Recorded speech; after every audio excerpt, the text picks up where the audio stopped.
coup, salut à tous. Aujourd'hui, ça va être la deuxième partie sur la trilogie Cube. Et ce sera plus précisément aujourd'hui la partie sur Cube 2, Hypercube, qui est du coup la suite du film Cube de 97, réalisé par Vincenzo Natali. Celui-ci est réalisé par Andrzej Sekula, qui a travaillé avec Tarantino, entre autres. Comme dans le premier film, dans celui-là, on y suit un groupe de personnages enfermés dans un cube. On ne connaît pas vraiment les raisons du pourquoi ils sont enfermés dans ce cube. Mais à contrario du premier opus, dans cet opus, l'extérieur du cube est montré, enfin plus précisément le monde extérieur est montré. Du coup, il y avait une question intéressante à se poser, c'est est-ce que Cube 2 est une bonne suite à Cube? Déjà, on va commencer par parler du cube en lui-même. Il y a un truc important déjà, c'est que toutes les pièces du cube n'ont aucune différenciation de couleur. Toutes les pièces sont blanches. Et il y a dans le premier cube, il y avait une thématique autour des numéros de chacune des pièces qui était assez importante parce que hormis les couleurs, les numéros des pièces sont primordiaux dans l'avancée des pièces, de l'avancée des personnages. Et ici c'est vraiment amoindri, il y a donc moins l'attention autour des numéros par rapport à l'opus précédent parce que au bout d'un moment les numéros fondent. Mais du coup ici il y a beaucoup plus de pièces piégées, ce qui fait du coup la différenciation entre les différentes pièces. Déjà on va recommencer par le début. Comme dans le premier film, dans ce film là on commence par un personnage qui se fait tuer par l'un des pièges du cube. Et du coup comme dans le premier cube, ici ça permet de montrer la dangerosité du cube. Dans ce film, chose importante, c'est le sous-titre du film.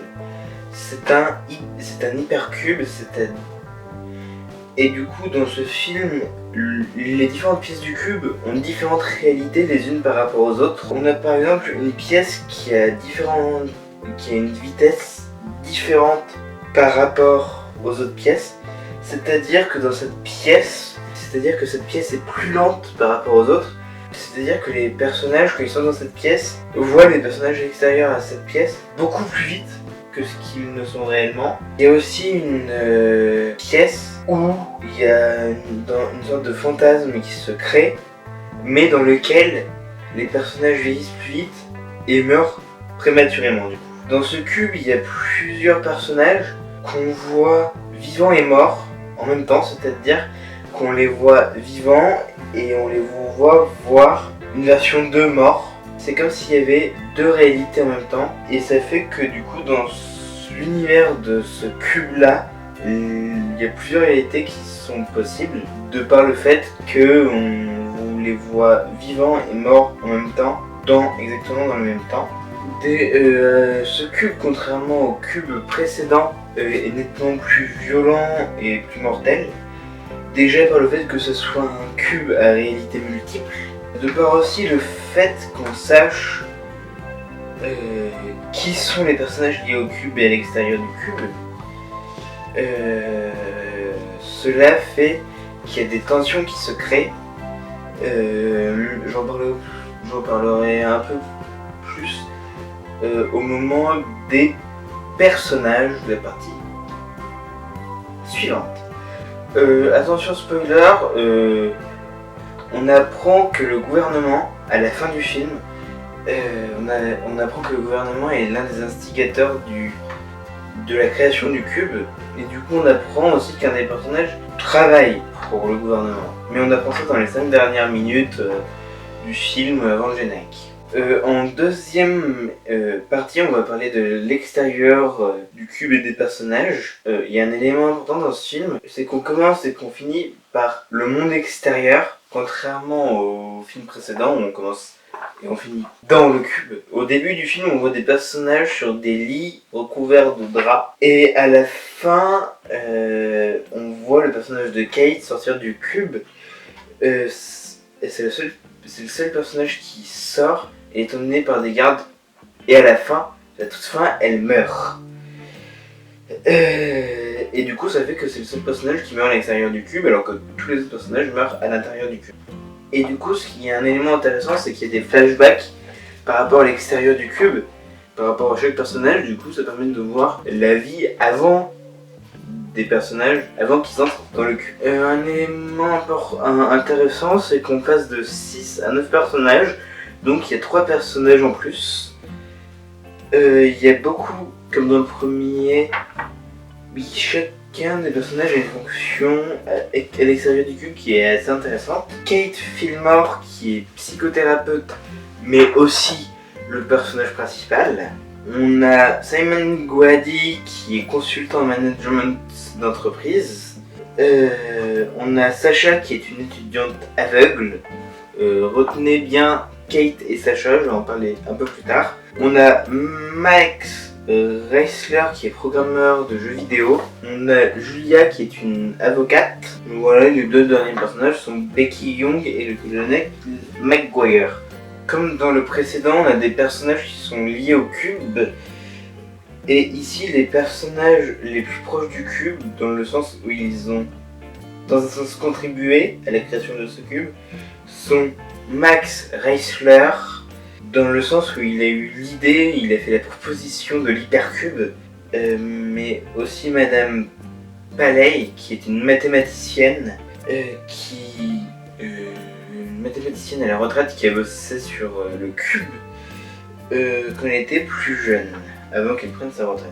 Et du coup, les personnages qui sont liés au cube mais qui ne travaillent pas au cube sont donc Sacha, qui a travaillé pour le gouvernement et qui a fait croire à sa maladie. Et on a Kate Fillmore, qui travaille pour le gouvernement. On apprend à la fin aussi qui elle est vraiment. On apprend qu'il était dans le cube pour observer ce qui se passe entre les personnages. Et après cette expérience, elle se fait tuer. À la toute fin, alors qu'elle réussit à sortir, elle se fait escorter par des gardes jusqu'au général qui la tue. Et le film se finit sur ça. C'est intéressant l'opposition entre le premier, où c'est vraiment la liberté, une sorte de sortie vers le paradis, alors que celui-là c'est une sortie vers l'enfer, vers la mort. On entre dans l'enfer, on ressort, on est encore en enfer.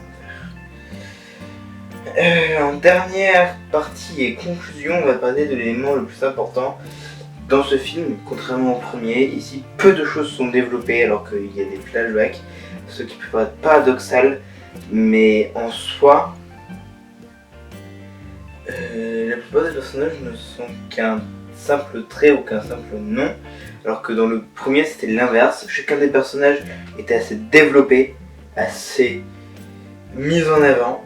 Chacun avait son importance, alors qu'ici il y a certains personnages qui sont peu importants. Cela fait que leur caractère n'est pas du tout développé. La mort des personnages n'est pas montrée comme quelque chose d'important, de grave, contrairement au premier film où la mort d'un personnage était quelque chose de stressant, alors qu'ici ce n'est pas stressant. Un autre élément intéressant, c'est le fait qu'il y ait plusieurs situations stressantes, mais l'aboutissement n'est pas du tout l'effet escompté. C'est le fait qu'il y ait... C'est surtout lié au fait que les personnages ne sont pas assez développés, donc on s'y attache pas. Conclusion, ce film est moins bon que le premier, mais il y a des éléments extrêmement intéressants en termes d'effets visuels, mais pas assez développés comme dit précédemment. Voilà. Et dans 2 semaines pour la prochaine vidéo sur Cube 0, qui sera la 3e et dernière partie sur la trilogie Cube.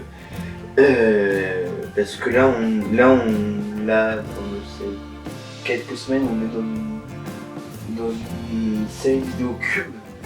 Abonnez-vous et à dans 2 semaines.